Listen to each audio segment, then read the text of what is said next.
மென்மையான அழகான மருத்துவ குணம் நிறைஞ்ச பூக்களை வச்சு முகத்தையும் சருமத்தையும் அழகாக்க முடியும். பூக்கள்ல விட்டமின்ஸ், ஃபைபர், சத்துக்கள் நிறைஞ்சிருக்கு.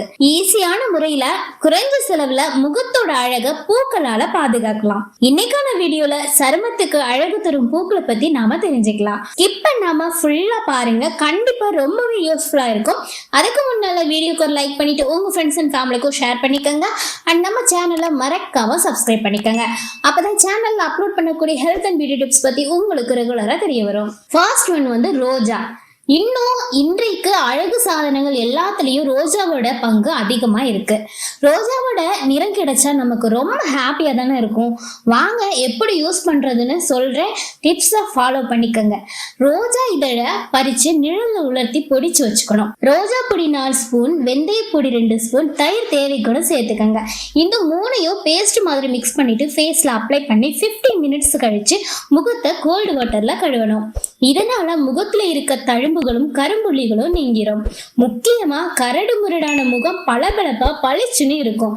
இதை நீங்க ரெகுலரா கூட பண்ணலாம். செகண்ட் ஒன் குங்குமப்பூ. குங்குமப்பூ விலை அதிகம்னாலும் முகத்துக்கு அதிக பலனை தரும்.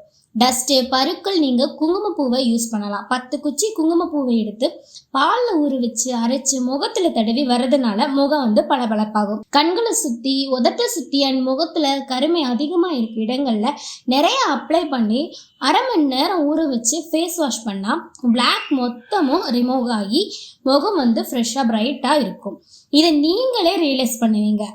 கெமிக்கல் அஃபெக்ட்ஸ் எதுவுமே இல்லாத இந்த பேஸ்ட்டை கழுத்து பகுதிகள்லையும் அப்ளை பண்ணலாம். தேர்ட் ஒன் செம்பருத்தி பூ. தங்க பஸ்பம் அப்படின்னு சொல்லப்படுற இந்த செம்பருத்தி பூவை உள்ளுக்குள்ள எடுத்துக்கிறது மூலமா பல விதமான மருத்துவ குணங்களை நாம பெறலாம். பூ, இலை ரெண்டுமே சருமத்துக்கு கூந்தலுக்கும் அழக தருவதுல அதிக முக்கியத்துவம் வாய்ந்தது. செம்பருத்தி பூவை நல்லா காய வச்சு பொடி பண்ணி வச்சுட்டு செம்பருத்தி பொடி 3 ஸ்பூன், பாசிப்பயிறு 3 ஸ்பூன், பால் தேவைக்குன்னு சேர்த்து இந்த மூணையும் பேஸ்ட் மாதிரி நல்லா மிக்ஸ் பண்ணி முகம், கழுத்து, கை, கால்கள்னு எல்லா இடத்துலையும் அப்ளை பண்ணி 1/2 hour கழிச்சு கோல்டு வாட்டர்ல வாஷ் பண்ணிட்டு வந்தா முகத்துல எண்ணெய் பசை நீங்கி ஈரப்பதம் சீரா இருக்கும்.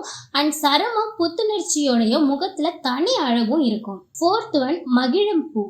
கோடை காலத்துல சருமத்தை பாதுகாப்பதுல ரொம்ப முக்கியத்துவம் வாய்ந்தது மகிழம் பூன்னு சொல்லலாம். வேனல் கட்டி, சூட்டுக்கட்டி, உஷ்ணக்கட்டி மாதிரி எல்லாத்தையும் நீக்க ஒரு கைப்பிடி மகிழம் பூவை நீர் விட்டு அரைச்சு முகத்திலையும் உடல்ல கட்டிகள் இருக்க பிளேஸ்லயும் தடவி ட்ரை ஆனதும் குளிச்சுட்டு வர கட்டிகள் காணாம போயிடும். சின்ன குழந்தைகள்ல இருந்து பெரியவங்க வரை யூஸ் பண்ணலாம். ஃபிஃப்த் ஒன் ஆவாரம் பூ. தங்கம் மாதிரி மினுமினுக்க, இயற்கையா முகம் ஜொலிக்க, வெயில்ல கருத்து போகும் முகத்தை பொலிவடைய செய்ய ஆவாரம் பூ ரொம்பவே ஹெல்ப்ஃபுல்லா இருக்கும். ஆவாரம் பூ பொடியோட 1 ஸ்பூன் கசகசா சேர்த்து காய்ச்சாத பசும்பால் கலந்து நல்லா பேஸ்டா அரைச்சி கொஞ்சம் அதிகமா முகத்திலையும் கழுத்து சுத்தியும் தடவி வந்தா தேமல், கருமை நிறம் மாறி பளிச்சுன்னு இருக்கும். இப்ப சொல்லியிருக்க பூக்களை ஸ்கின்னுக்கு அடிக்கடி யூஸ் பண்றப்போ பூவை விட மென்மையான ஸ்கின்னை நிச்சயமா நம்ம பெற முடியும். இந்த மாதிரி இன்ஃபர்மேட்டிவான விஷயங்களை பற்றி தெரிஞ்சுக்கிறதா வாய்ஸ் ஆஃப் அபர்ணாவை மறக்காம சப்ஸ்கிரைப் பண்ணிக்கோங்க.